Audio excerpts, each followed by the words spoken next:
Hi, I'm Sister Grace. On November 19th at 8:13 p.m., Charles Manson passed away. A few hours prior to that, I had gone to the Bakersfield Hospital where he was at to offer to say the prayer of salvation with him. I'd like to share my experience with you. When I got to the hospital, I stopped at the gift shop, as I heard the week before was his 83rd birthday.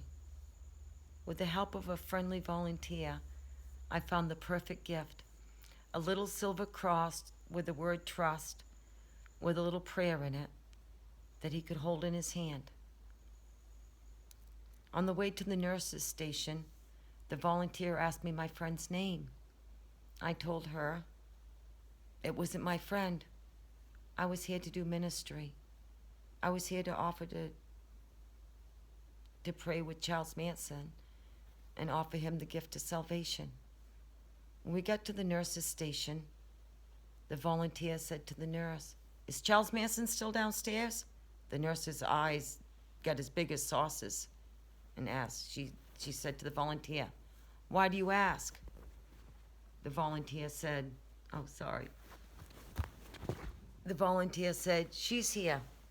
She wants to see him." She quickly asked, "Who are you and what do you want?" I extended her my hand and my card and the gift that I had just bought Charles Manson for his birthday. I told her, "I'm Sister Grace.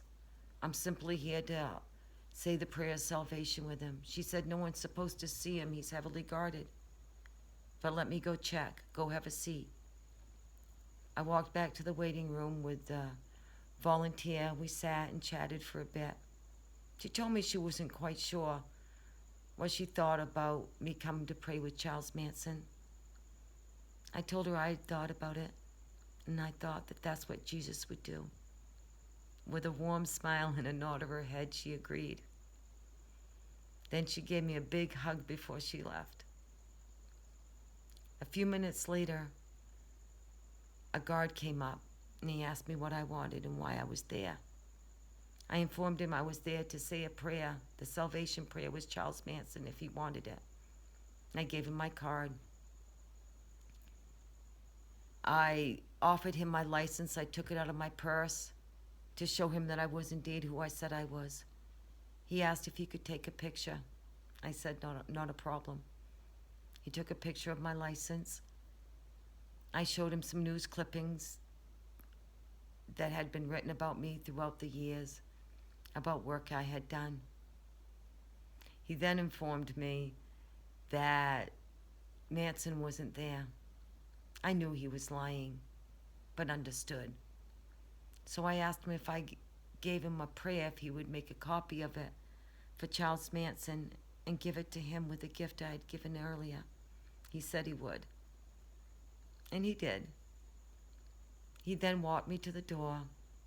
We wished each other a happy Thanksgiving, and I shared a little bit with him about Children of Grace, a nonprofit I'm starting for American orphans and America's most vulnerable. You know, I expect to get a lot of backlash from extending kindness to Charles Manson on his deathbed. But you know what? And I mean no disrespect against anyone with this.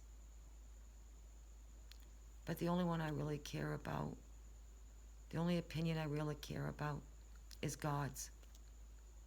I know who I am, and I'm Sister Grace. And what I did is exactly what Jesus would have done.